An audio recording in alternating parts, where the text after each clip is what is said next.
Today I'm going to take you along on one of my work trips to Las Vegas, and we're going to go on a little field trip, but not to this Las Vegas. There'll be plenty of other trips where we can see the glitz and the glamour, but on this trip I want to take you somewhere special. But first we have to get there, so let's start by packing up some rocks to take along on the trip. I do like to leave them along at the airport and at different places along the way. Sometimes it's good to unload them before I get on the plane, so it's a little less of a load. This is an early morning flight, so let's get to the airport.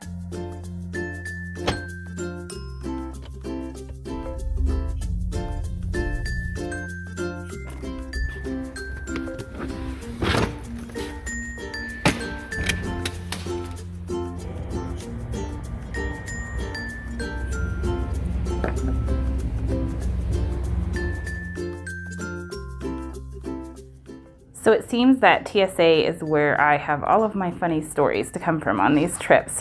TSA PreCheck is very handy if you travel a lot for work because you can skip kind of the long lines.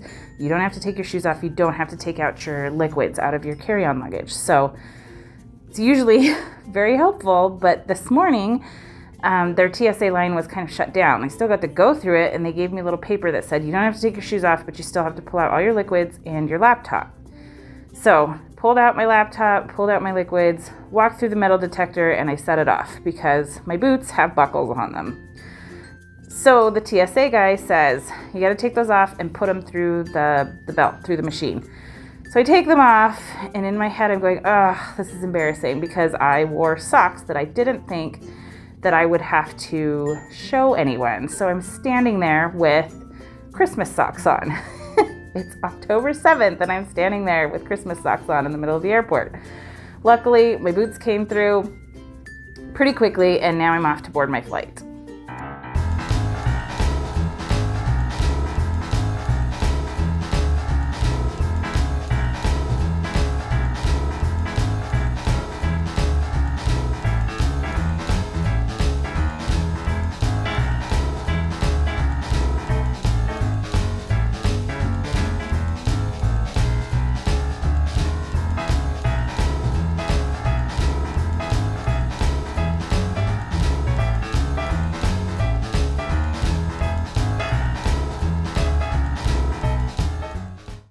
On October 1st, 2017, a senseless act of violence took the lives of 58 people at the Route 91 Music Festival in Las Vegas. These are my own personal photos from when I came down for a work trip just days after this tragedy occurred. This tragedy shook this city, our state, and our nation to its core. Even in its wake, there was a resounding sense of community and resilience, and that we would not let hate win. Someone had an idea, and a whole lot more people had big hearts. A group of volunteers and donors, in the 4 days after this tragedy occurred, built this Las Vegas Community Healing Garden, and that's where I want to take you today. This garden is a peaceful oasis in the middle of the city. There is a tree planted for each of the 58 souls who left our world too soon. The garden is full of mementos and art created by the community and beyond. Things have come here from all over the nation and world. One of the things you found many of, even in the very beginning of this community healing garden, were painted rocks. There are so many kindness rocks honoring the memories of the victims, sending supportive messages to their loved ones, and just making it a beautiful place. I wanted to bring you here today because I think that the Las Vegas Community Healing Garden embodies everything that I love about Kindness Rocks. The spirit of inspiring love and kindness and support for complete strangers. A lot of times we use our stones to honor the memory of someone, and this place is everything about that. It is a beautiful place. There are so many painted rocks everywhere. There is so much artwork that is created by people to honor the lives of those who were lost and also to support their family members. So if nothing else, I hope that from this video you gain a sense of purpose in why you may paint kindness rocks, and it might renew your faith in why you create kindness rocks. Sometimes we get a little bit bummed out if we don't know what happens to them, and I want this video to inspire you to know that you may never know the impact of your rocks, but it can be so, so great. I first came to this community healing garden in December of 2017 when it had first been built, and it didn't have as much here yet, but it was still a beautiful place to honor all of these lives. And I remember walking around and just looking at each tree and the things that were left for each person, and a random stranger came up to me and gave me a hug, because that's the spirit of this place. And I hope that you can think about that and think about the important things in humanity and in kindness and why we do what we do.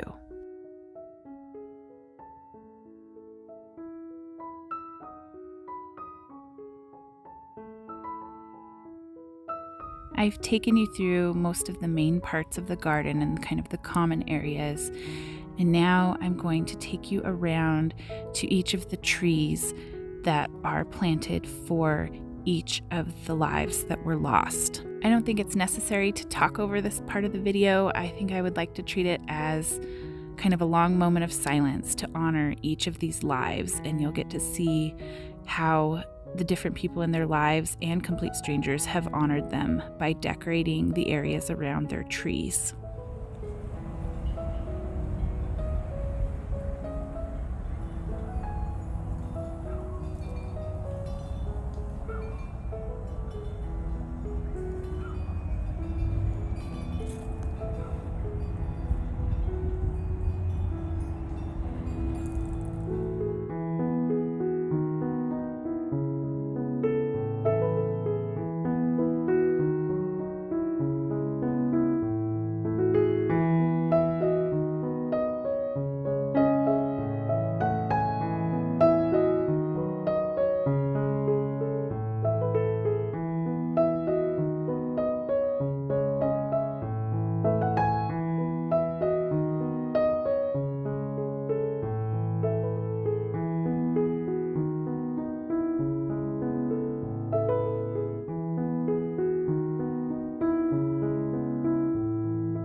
I hope this video was heartwarming and inspiring like it was for me to visit this garden.